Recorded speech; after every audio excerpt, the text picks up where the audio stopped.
여러분 안녕하세요. 오늘은 이스라엘의 왕국시대 두 번째 시간으로 열왕기와 역대기를 살펴보겠습니다. 지난 시간에는 이스라엘의 마지막 사사 사무엘로부터 시작해서 이스라엘의 첫 번째 왕 사울과 명실상부한 왕정시대를 연 다윗까지 살펴보았습니다. 그 다음에 등장한 사람은 바로 솔로몬이죠. 하나님은 그에게 특별히 지혜를 주셨습니다. 그 지혜를 가지고 성전을 건축했지만 솔로몬은 하나님이 주신 지혜를 자신의 탐욕을 위해서 사용하는 어리석음을 범하고 말았습니다. 하나님이 주신 지혜로 가장 지혜로운 자가 됐지만 하나님을 떠나 자기의 탐욕에 집중하면 어떻게 무너질 수 있는지 보여주는 인물입니다. 우리는 왜 이스라엘의 역사를 살펴보고 있을까요? 우리가 이스라엘 역사를 알아야 되는 이유가 뭐겠습니까? 그 이유는 하나님은 실제로 존재하기 때문에 인간의 역사 속에서 자신의 뜻을 세상에 드러내셨고 역사 가운데 계셨기 때문입니다.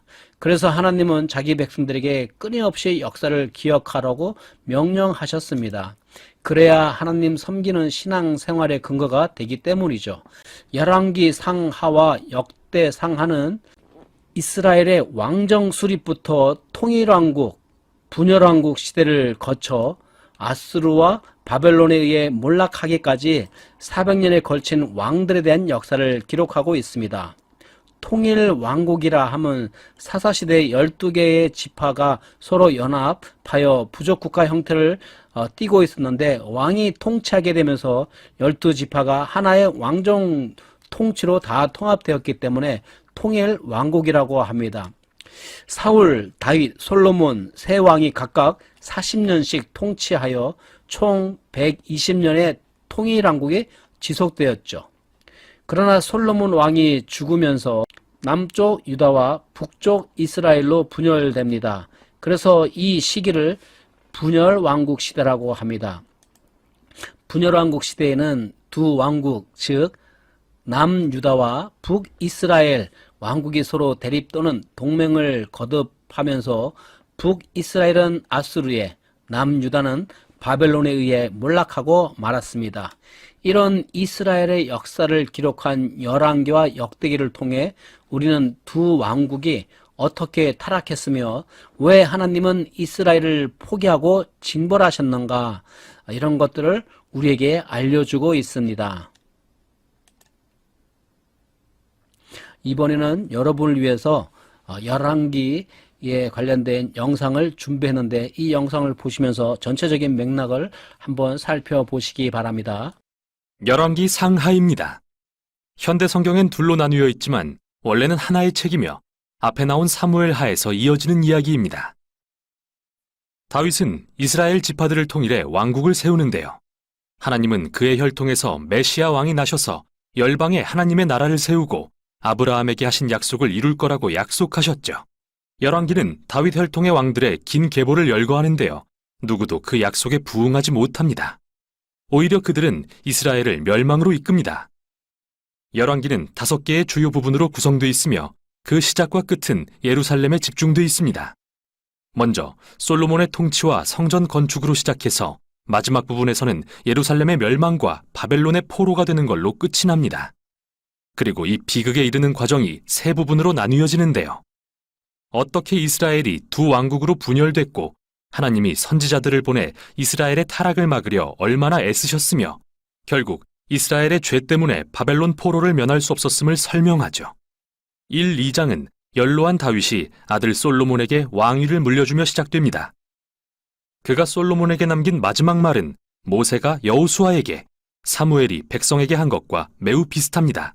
언약의 계명에 신실하고 이스라엘의 하나님께만 충성하라는 명령이죠. 그러나 이 말은 뭔가 공허하게 들립니다. 이후 다윗과 솔로몬이 새 왕국을 견고히 하기 위해 정치적 암살을 공모하기 때문입니다. 출발이 좋지 않네요. 솔로몬이 가장 빛나는 시기는 하나님께 이스라엘을 이끌 지혜를 구할 때입니다. 그는 심지어 다윗의 꿈이었던 하나님을 위한 성전 건축도 해내죠. 여기서 이야기가 잠시 멈추고 성전 설계도가 자세히 묘사됩니다. 마치 토라에 나온 성막의 모습처럼 온갖 금과 보석, 천사와 과실수의 형상을 만드는데 모두 에덴 동산을 떠올리게 하는 상징들이죠. 성전은 하늘과 땅이 만나며 하나님이 그의 백성 가운데 임재하시는 곳입니다.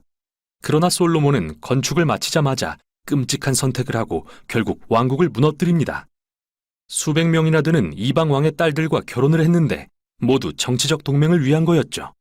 게다가 이방 신들을 받아들여 이스라엘의 우상 숭배를 불러왔습니다.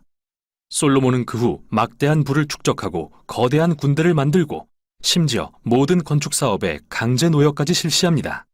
토라의 내용을 기억해 볼까요? 하나님이 이스라엘 왕들에게 주신 신명기 17장의 지침을 솔로몬은 철저히 어기고 있습니다. 죽을 때쯤 되어 솔로몬은 이집트의 바로 왕을 닮아 있었습니다.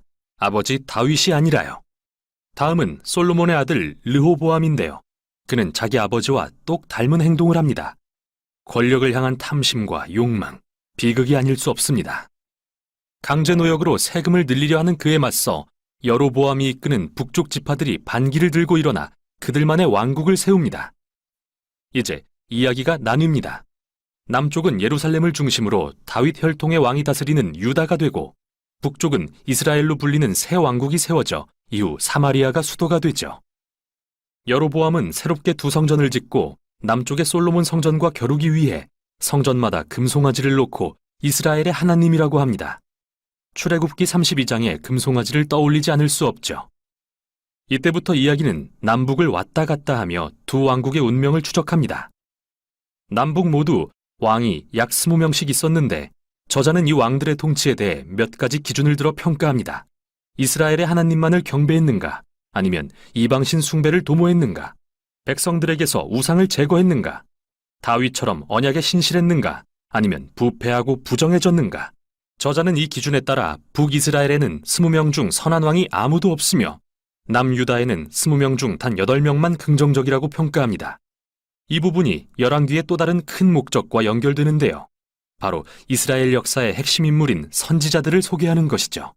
성경의 선지자들은 점쟁이가 아니라 이스라엘의 하나님을 대변하고 언약 실천을 감시하는 역할을 맡은 자입니다. 왕과 백성들의 우상 숭배와 불의를 꾸짖는 일을 하죠. 그들은 이스라엘은 열방의 빛으로 부르심 받았으므로 토라의 계명에 순종해야 한다고 끊임없이 상기시켰습니다. 선지자들은 이스라엘이 회개하고 하나님을 따르도록 도전했습니다. 가운데 부분에서는 하나님이 선지자들을 일으켜 각 왕들에게 책임을 물으십니다. 가장 유명한 선지자인 북이스라엘의 엘리야와 제자 엘리사, 이들은 책의 중심에 등장하죠. 엘리야는 사막에 살던 광야의 선지자로서 북이스라엘의 아합 왕과 가나안 출신 왕비 이세벨과 심하게 대립합니다. 이 부부는 가나안 신인 바알을 들여와 이스라엘이 숭배하게 합니다. 유명한 이야기죠. 엘리야가 450명의 바알 선지자들과 누구의 신이 진짜인지를 놓고 대결을 벌이는데요. 양쪽 다 제단을 쌓고 각자의 신에게 기도했지만 오직 이스라엘의 하나님만 불로 응답하십니다. 이 일 후 아합이 왕권을 이용해 이스라엘 농부를 죽이고 그 집안의 포도원을 빼앗자 엘리야는 다시 불의에 맞서 일어나 아합 가문의 멸망을 선포합니다. 엘리야가 이제 선지자로서 자신의 리더십을 젊은 제자 엘리사에게 물려주려 하자 그는 엘리야보다 2배의 능력을 요구합니다. 여기서 흥미로운 사실은 저자가 엘리야의 7가지 기적을 기록한 뒤 엘리사가 행한 14가지 기적을 보여준다는 것입니다.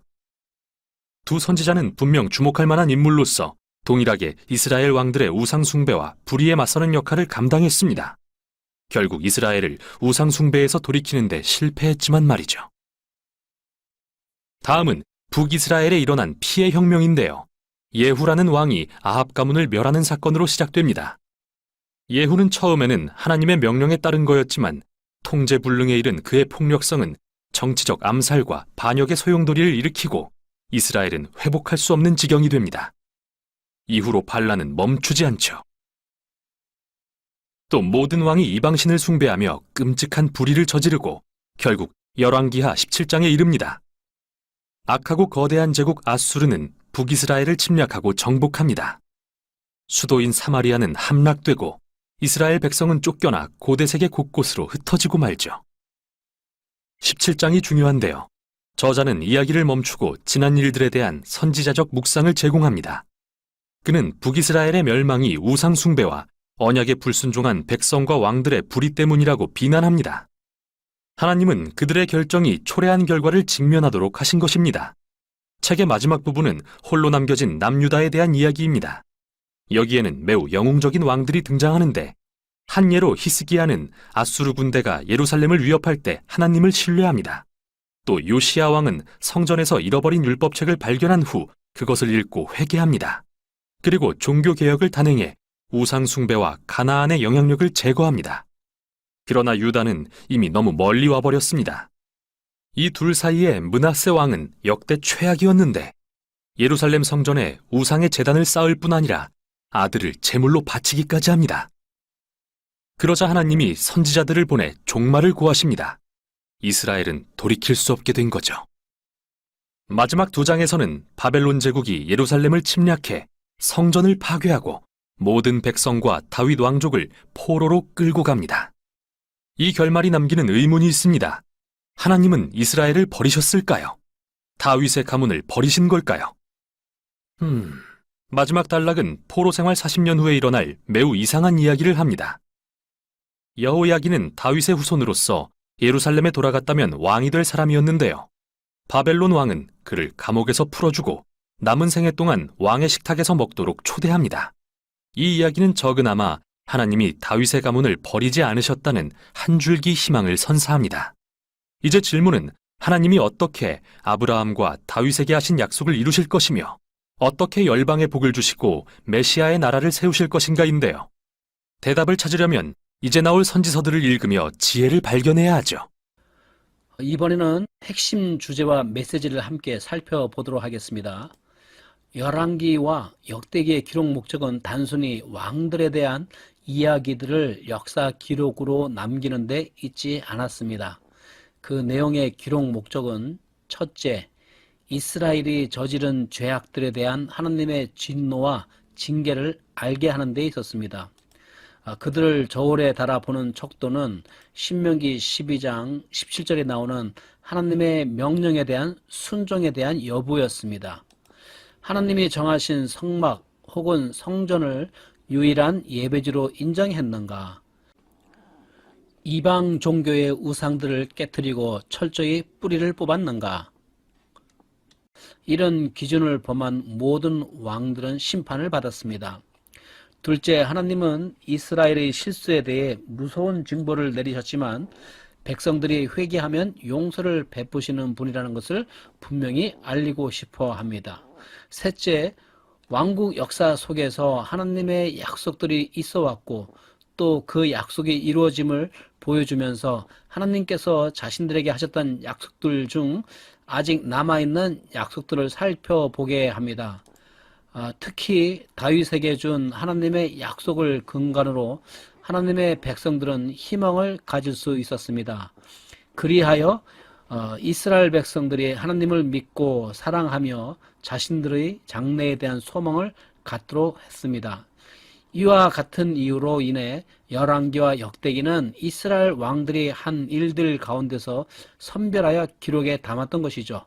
열왕기와 역대기는 보통 역사 기록에 가진 연대기적 시간 순서대로 되어 있지 않습니다. 전체 구성을 보면 저자가 무엇보다도 왜 이것을 기록했는지가 중요함을 알 수 있습니다. 열왕기 상하의 핵심 메시지를 함께 살펴보도록 하겠습니다.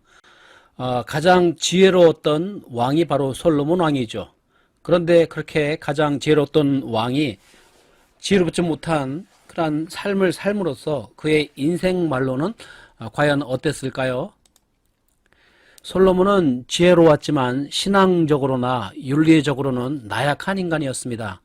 하나님은 모세를 통해 왕이 지켜야 할 율법을 주셨는데 왕은 병마를 많이 두지 말고 병마를 많이 얻으려고 이집트로 돌아가지도 말며 많은 아내를 두어 왕의 마음이 미혹되게 하지 말 것이며 또한 은금을 많이 쌓아두지 말 것을 경고했습니다. 그러나 솔로몬은 하나님의 말씀에 조금의 관심도 기울이지 않았습니다. 첫째, 솔로몬은 이집트로부터 많은 말들을 모으는 데 힘을 썼죠. 둘째, 솔로몬은 무려 700명이나 되는 후궁들, 또 그 외에 수청드는 첩 300명을 두었습니다. 후궁들 가운데는 이집트, 모압, 암몬, 에돔, 시돈, 헷 등 여러 가나안 지역 또 이집트 출신들이 있었는데 이집트의 공주를 위해서는 따로 궁을 짓기도 했습니다. 이는 주변 왕들과 전략적 결혼을 통해서 유대 관계를 맺고 영토의 안전을 얻으려는 외교적인 그러한 노력의 일부였죠. 그러나 후궁들이 가지고 온 그들의 신을 예배하도록 배려하면서 솔로몬 자신마저 그들의 우상들을 섬기는 지경에 이르게 됩니다. 이에 더하여 예루살렘에 암몬과 모압 신들을 위한 신전까지 건립하는 가장 극심한 신성모독 행위까지 저지르게 되죠. 결국 솔로몬의 마음이 하나님을 떠나자 하나님께서 진노하셨고 두 번씩이나 나타나셔서 다른 신들을 따라가지 말라고 경고하셨지만 솔로몬은 하나님의 말씀에 순종하지 않았습니다. 셋째, 솔로몬은 시바 여왕 등 다른 왕들과 접촉하며 엄청난 부를 쌓았습니다. 이처럼 솔로몬이 자신의 지혜에 도취되어 하나님의 말씀을 무시한 결과 오만은 그의 결정적 약점이 되고 말았습니다. 평화로운 국제관계를 원했지만 에돔과 아람 두 왕국과의 긴장관계는 솔로몬의 우상 숭배에 대한 하나님의 징벌로 묘사되었습니다. 국제관계에서의 이 긴장보다 더 심각한 것은 국내 백성들의 불만이 컸습니다. 솔로몬은 백성들을 강제 동원하여 노역을 부과해서 대규모의 토목, 건축 프로젝트에 사람들이 종사하도록 했습니다.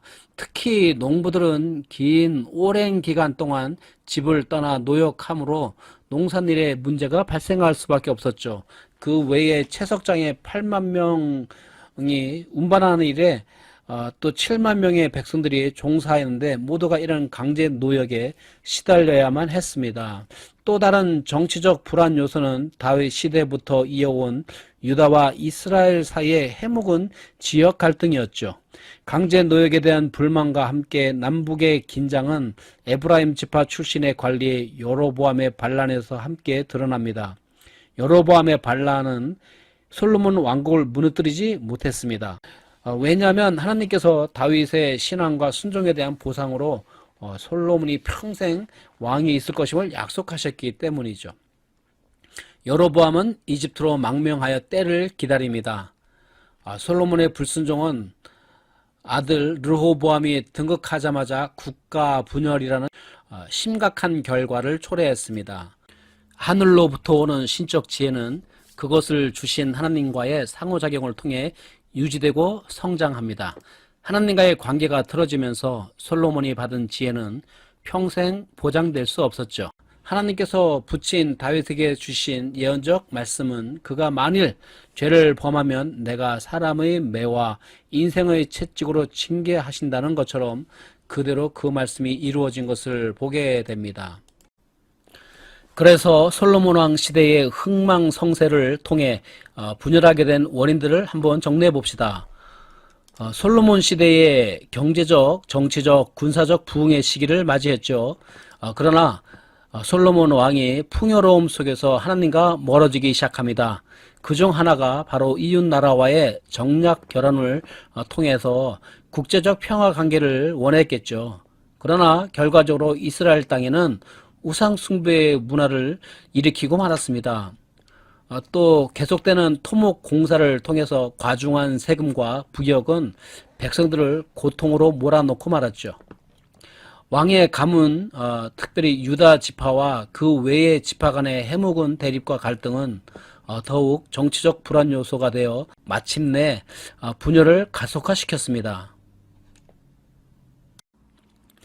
이제 솔로몬 왕이 죽은 뒤에 그의 아들 르호보암이 다음 이스라엘 왕으로 등극했습니다.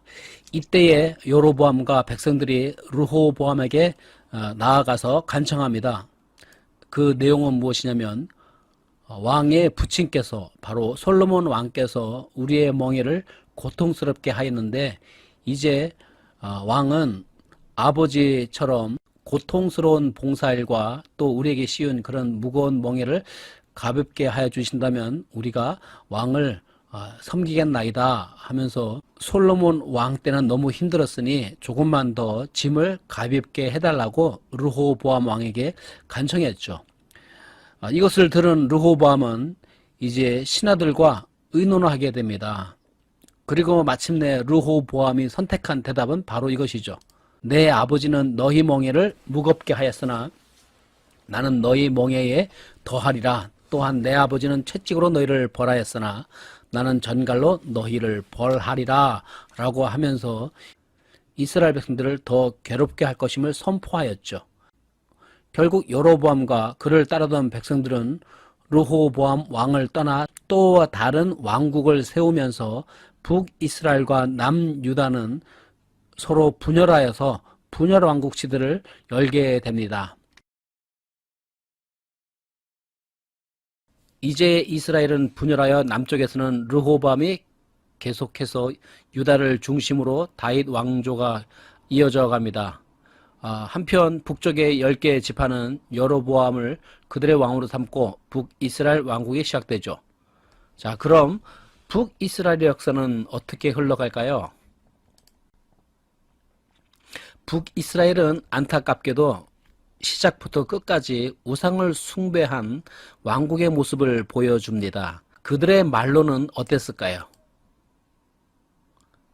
북이스라엘의 첫 번째 왕 여로보암은 세겜을 수도로 정했고 이곳은 여호수아가 12지파에게 땅을 분배해준 장소이며 동시에 르호보암 왕이 이스라엘 대표단과 협상을 벌였던 곳이기도 합니다. 여로보암이 가장 우선적으로 해결해야 할 문제는 성전이 유다의 수도 예루살렘에 있다는 것이었죠. 이에 여로보암은 예루살렘을 대신할 만한 곳으로 남쪽에는 베델과 북쪽으로는 단의 성지를 만듭니다.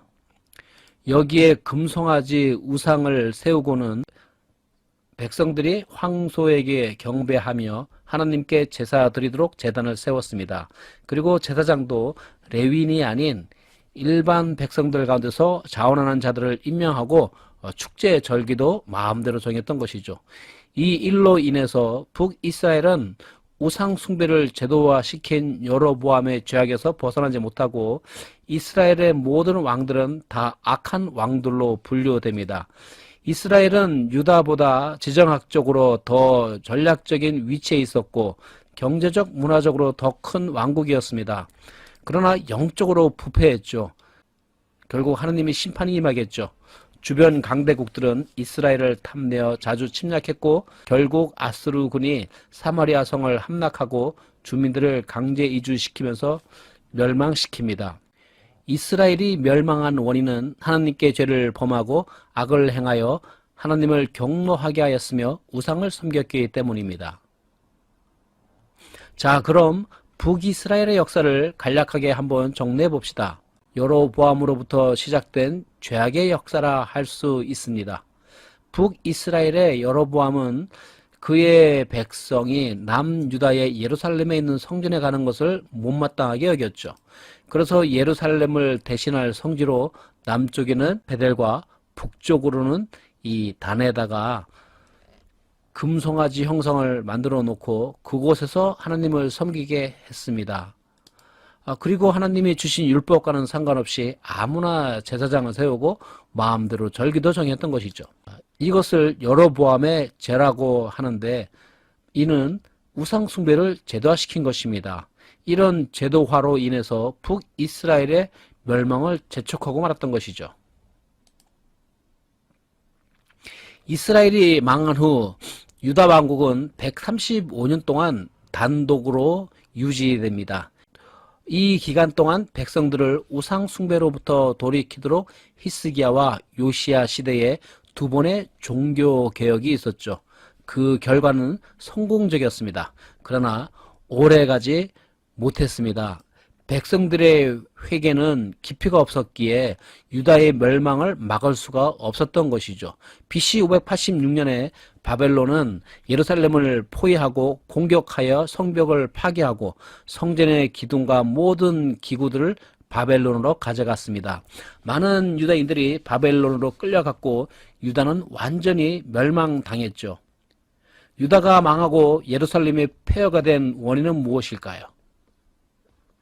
결국은 먼저 망한 이스라엘로부터 전혀 교훈을 배우지 못했기 때문입니다. 네, 오늘은 여기서 수업을 마치려고 합니다.